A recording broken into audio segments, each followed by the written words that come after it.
انسان کی جب روح نکلتی ہے تو ابلیس اس کے کان میں کیا مشورے دیتا ہے۔ وہ تلخ حقائق جو علماء کرام بھی بتانے سے ڈرتے ہیں۔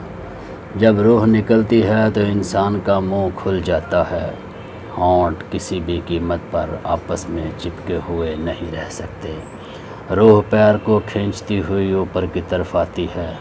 جب پھیپھڑوں اور دل تک روح کھینچ لی جاتی ہے اور انسان کی سانس ایک ہی طرف یعنی باہر ہی چلنے لگتی ہے، یہ وہ وقت ہوتا ہے جب چند لمحوں میں انسان شیطان اور فرشتوں کو دنیا میں اپنے سامنے دیکھتا ہے۔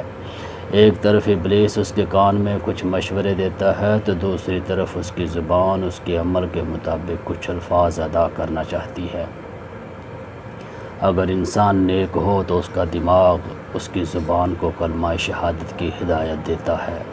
اگر انسان کافر ہو، بد دین ہو، مشرک ہو یا دنیا پرست ہو تو اس کا دماغ کنفیوژن اور ایک عجیب ہیبت کا شکار ہو کر شیطان کے مشورے کی پیروی کرتا ہے اور بہت ہی مشکل سے کچھ الفاظ زبان سے ادا کرنے کی بھرپور کوشش کرتا ہے۔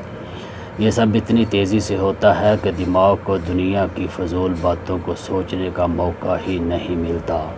انسان کی روح نکلتے ہوئے ایک زبردست تکلیف محسوس کرتی ہے، لیکن تڑپ نہیں پاتا کیونکہ دماغ کو چھوڑ کر باقی جسم کی روح اس کے حلق میں اکٹھی ہو جاتی ہے اور جسم ایک گوشت کے بے جان لوتھڑے کی طرح پڑا ہوا ہوتا ہے جس میں کوئی حرکت کی گنجائش نہیں رہتی۔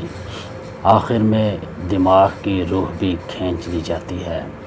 آنکھیں روح کو لے جاتے ہوئے دیکھتی ہیں، اس لیے کہ آنکھوں کی پتلیاں اوپر چڑھ جاتی ہیں، یا جس سمت فرشتہ روح قبض کر کے جاتا ہے اس سمت کی طرف ہوتے ہی اس کے بعد انسان کی زندگی کا سفر شروع ہو جاتا ہے، جس میں روح تکلیفوں کی تہخانوں سے لے کر آرام کے محلات کی آہٹ محسوس کرنے لگتی ہے، جیسا کہ اس سے وعدہ کیا گیا ہے۔ جو دنیا سے گیا واپس کبھی لوٹا نہیں، صرف اس لیے کیونکہ اس کی روح عالم برزخ کا انتظار کر رہی ہوتی ہے، جس میں اس کا ٹھکانہ دے دیا جاتا ہے۔ اس دنیا میں محسوس ہونے والی طویل مدت ان روحوں کے لیے چند سیکنڈ سے زیادہ نہیں ہوگی، یہاں تک کہ اگر کوئی آج سے کروڑوں سال پہلے ہی کیوں نہ مر چکا ہو۔